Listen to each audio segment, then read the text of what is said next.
Seguramente cuando nos ha tocado hacer algún izaje se nos ha presentado la situación en que tenemos una carga la cual tenemos que levantar mediante 3 puntos de anclaje. Veamos cómo calculamos la tensión en las 3 eslingas, pero antes de empezar quiero hacer algunas aclaraciones y suposiciones. Para empezar usaremos el sistema internacional de medidas cuando nos refiramos a las magnitudes involucradas en este problema. La carga que debemos levantar la supondremos como una estructura indeformable o también llamada rígida. Por su parte también supondremos que las 3 eslingas tienen igual longitud, así como también el área transversal de las 3 eslingas es la misma. Y por último, las eslingas son del mismo material, o sea que tienen las mismas propiedades mecánicas. Ahora sigamos con el ejemplo. Esta carga tiene un peso que para efectos del ejemplo será de 49 kilonewtons. Ubicado en el centro de gravedad, este peso de la carga genera tensión en cada una de las eslingas que la sostienen. A la tensión de esta eslinga la llamaremos tensión 1, a esta tensión la llamaremos tensión 2 y a la tensión en esta eslinga la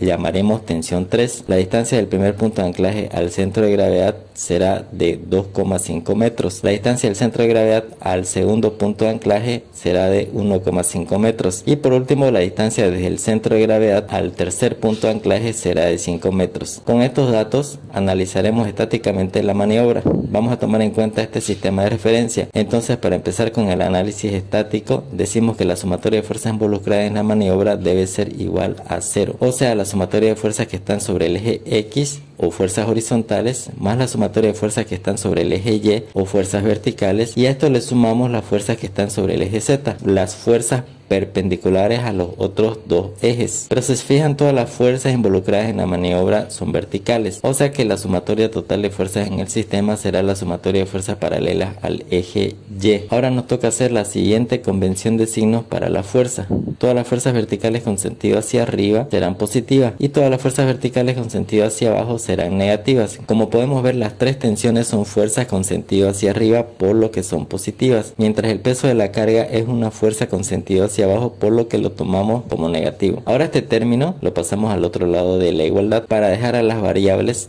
que representan las tensiones en un solo lado de la ecuación. Entonces esta primera ecuación la llamaremos ecuación 1. Ahora tenemos que hacer el análisis de momentos. Como se supone en un equilibrio estático, la sumatoria de momentos debe ser igual a 0 y esta a su vez debe ser la sumatoria de momentos de todos los ejes. Si nos fijamos bien, en esta maniobra habrá momento o torque solo en el eje Z causado por las fuerzas del eje Y o fuerzas verticales. Entonces solo nos concentraremos en la sumatoria del momento en el eje Z. Sabemos que el momento es una magnitud que resulta de multiplicar la fuerza por la distancia. Ahora nos toca hacer la convención de signo. Vamos a decir que el giro en sentido antihorario será tomado como positivo y el giro en sentido horario será tomado como negativo. Vamos a poner como eje de giro la ubicación del centro de gravedad. Entonces el momento causado por la tensión 1 y la distancia de 2,5 metros será negativo. El momento causado por la tensión 2 y la distancia de 1,5 metros será positivo. De la misma forma, el momento causado por la tensión 3 y la distancia de 5 metros será positivo. Y a esta ecuación la llamaremos ecuación 2. Ahora, si se dan cuenta, hemos deducido solo 2 ecuaciones por el método del análisis estático, pero tenemos 3 variables que son las tensiones en las eslingas, por lo que necesitamos 3 ecuaciones. Para deducir la ecuación que nos falta, usaremos criterios de la mecánica de materiales. Veamos. Vamos a usar el concepto de desplazamiento de un cuerpo por acción de una fuerza. Este desplazamiento lo representaremos por la letra griega delta. Primero les explico el concepto. Supongamos que aquí tenemos una barra o un cuerpo cualquiera formado de un material homogéneo de sección transversal constante representada por la letra A y una longitud representada por la letra L, a la que le aplicamos una fuerza axial. Esta barra sufrirá un alargamiento en su longitud que será representado por la letra griega delta y es el llamado desplazamiento. El mismo es calculado con la siguiente fórmula. Aquí la letra E indica el módulo de Young, que es una medida de la rigidez de un material.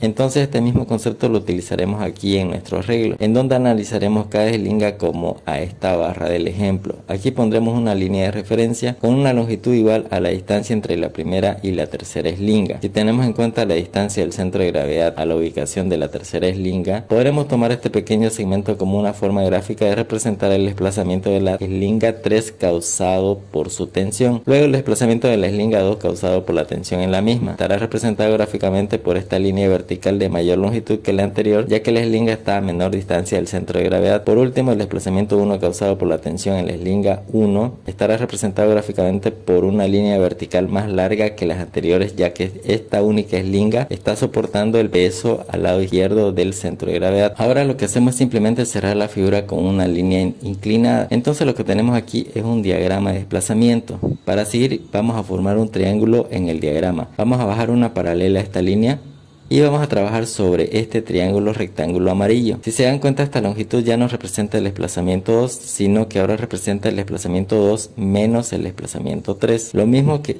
esta longitud ya no representa el desplazamiento 1, sino que ahora esa longitud representa al desplazamiento 1 menos el desplazamiento 3. Y como podemos ver, esta distancia es la diferencia de 5 metros menos 1,5 metros, o sea 3,5 metros. Y esta distancia entre las eslingas 1 y 3 será igual a 2,5 metros más 5 metros, o sea 7,5 metros. Ahora vamos a aplicar el teorema de Tales de Mileto para triángulos semejantes. Vamos a hacer un poco de espacio en la hoja. Concentrémonos en este triángulo azul. Yo voy a dividir esta longitud representada por la diferencia de desplazamientos entre la distancia. Este cociente será igual a la longitud que representa la diferencia de estos desplazamientos dividido la distancia entre las eslingas 1 y 3. Ahora vamos a hacer algunas operaciones aritméticas para despejar la variable de desplazamiento 2. Ahora ya tenemos despejada la variable de desplazamiento 2. Recuerden que esta es la fórmula para calcular el desplazamiento, solo que esta F la vamos a cambiar por T, ya que la fuerza que estamos calculando es la tensión. Ahora vamos a reemplazar la fórmula en la variable de desplazamiento para cada eslinga. No se olviden que para este ejemplo los datos de longitud de eslinga, área transversal de cada eslinga y módulo de Young son iguales para las tres eslingas, por lo que se simplifican quedándonos esta expresión a la que llamaremos ecuación 3. Ahora sí ya tenemos armado nuestro sistema de ecuaciones completo de 3 ecuaciones para 3 incógnitas. Ahora ya depende de cada uno cómo quiere resolver el sistema. Entonces aquí tenemos nuestro sistema de ecuaciones. En este caso lo vamos a resolver por el método de sustitución. Aquí tenemos la ecuación 2. En lugar de la tensión 2 lo vamos a sustituir por su equivalente de la ecuación 3. Hacemos las operaciones aritméticas correspondientes, despejamos la variable tensión 3. Ahora agarramos la ecuación 1 y le reemplazamos la respectiva igualdad para la tensión 2. Ahora hacemos operaciones aritméticas y nos toca reemplazar la igualdad de la variable 3. Despejamos la variable tensión 1 y calculamos su valor, el cual es de 25,26 kilonewtons. Ese valor lo reemplazamos aquí. Y esto nos da que la tensión 3 es igual a 7,83 kilonewtons. Ahora agarramos la ecuación 2, que ya tiene despejada la variable tensión 2, y sustituimos los valores obtenidos de tensión 1 y tensión 3. Esto nos da un valor de 15,85 kilonewtons para la tensión 2. Por lo tanto, el arreglo nos queda de esta forma.